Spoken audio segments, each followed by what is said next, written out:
নমস্কার, সবাই কেমন আছেন?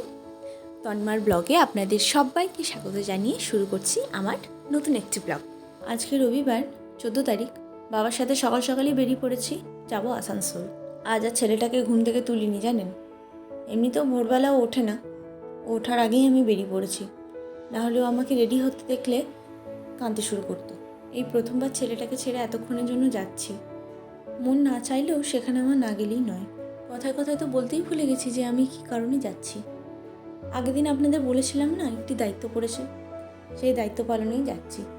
ছোটোবেলা থেকেই পড়াশোনার সঙ্গে সঙ্গে গান বাজনাটাকেও খুবই ভালোবেসে মন দিয়ে করেছি।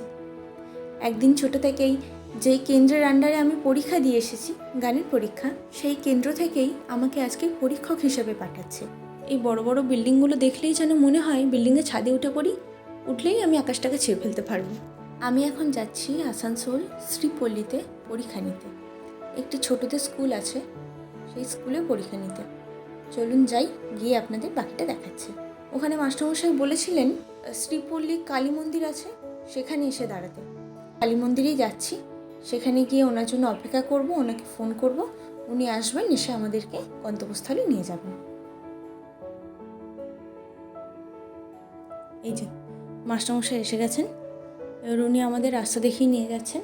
সামনেই আছে স্কুলটা, পৌঁছে যাবো এক্ষুনি। চলে এসেছি আমরা স্কুলে, এবার চলুন ভেতরে যাই। স্কুলের ভেতরটা কি সুন্দর দেখুন।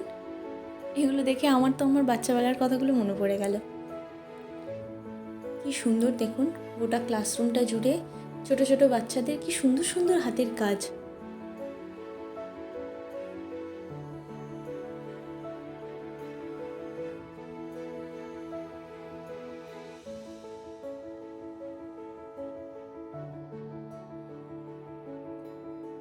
বসে পড়েছি আমি আমার জায়গায়, এবারে পরীক্ষা শুরু করব। এক এক করে ছাত্রছাত্রীরা আসবে আর তাদের সুন্দর সুন্দর গানগুলো আমাকে শোনাবে। কি ভালো লাগছে জানেন। ছোট থেকে যখন একজন ছাত্রী হিসাবে আমি গান করতে বসতাম, তখন মনে হতো যে কখন এই পরীক্ষকের জায়গায় আমি বসবো।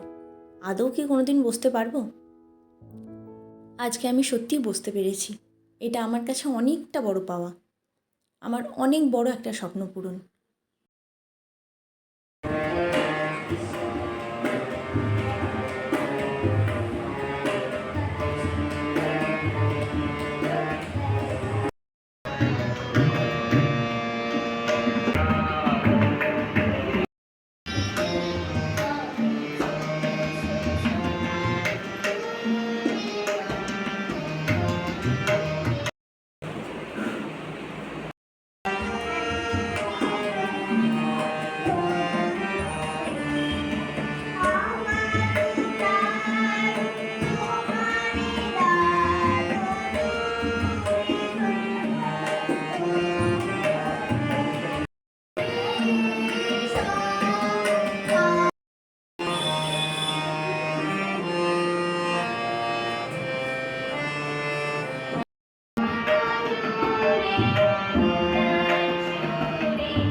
চলুন, পরীক্ষা খুব সুন্দরভাবে সুষ্ঠুভাবে সম্পন্ন হয়েছে, সবাই খুবই ভালো গান গেয়েছে। এবার এক গাদা কাগজপত্র আছে, সব কিছু নিয়ে বাড়ি যাই। এগুলো আমাকে আবার কেন্দ্রে পাঠাতে হবে। যাবার আগে এখানকার মাস্টারমশাইয়ের সঙ্গে একবার আলাপ করিয়ে দিই। ইনি এই স্কুলের মাস্টারমশাই। ওনার ছাত্রছাত্রীদেরই আজকে আমি পরীক্ষা নিলাম। সবাই খুব ভালো গান গেয়েছে। এসেই প্রথমে ওনার আশীর্বাদ নিয়েছি। এই যে দেখুন, আমার বাবা, আমার সারথি, সেও তৈরি, সে তার উড়োজাহাজ নিয়ে তৈরি। এবার আমরা টুকটুক করে বাড়ি যাই। ছোটোবেলা থেকে কোনো পরীক্ষার জন্যই হোক বা কোনো কম্পিটিশনের জন্যই হোক, যখন যেখানে যেতে হয়েছে সেখানে একমাত্র সারথিই হলো আমার বাবা।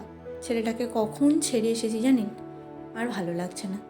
এবার মনে হচ্ছে কখন গিয়ে ওকে একটু কোলে তুলবো, ওকে একটু আদর করবো। চলুন, বাড়ি এসে গেছি, এবার শান্তি। ছেলেটা মাকে দেখে খুব আনন্দ পেয়েছে। ওকে আগের দিন রাতে বলেই ঘুম পাড়িয়েছিলাম জানেন, যে বাবু আমি কালকে সারাদিন থাকবো না, তুমি যেন কান্না করো না। না, বাড়িতে এসে তাই শুনলাম জানেন, বোনের কাছে কি ভালোই ছিল। বোন, ভাই, মা, পিসি সবাই ছিল, সবার কাছে ও খুব ভালো ছিল। মাঝে মধ্যে আমাকে একটু খুঁজছিল, কিন্তু ও কাঁদেনি। এটাই শুনে আমার সত্যি খুব ভালো লাগলো। খাওয়া দাওয়া করেছে, সব করেছে, কান্নাটা করেনি। আমার ছেলেটা সত্যি বড় লক্ষ্মী ছিল। বেশ, ঈশ্বরের কাছে সবার সুস্থতা কামনা করে আজকের মতন ব্লগটা এখানেই শেষ করছি। ভিডিওটি ভালো লেগে থাকলে একটা ছোট্ট করে লাইক করে দেবেন। কোনো ভুল ত্রুটি হলে মার্জনা করবেন। সবাই ভালো থাকবেন, সুস্থ থাকবেন, সাবধানে থাকবেন।